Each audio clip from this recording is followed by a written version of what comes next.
చక్కని మల్లె జాజి పూల పరుపు వేసి బంగారు ఊయలగట్టి ఊయలూపనా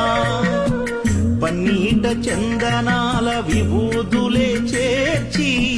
స్వామిని కులాల పోయించి జోల పాడనా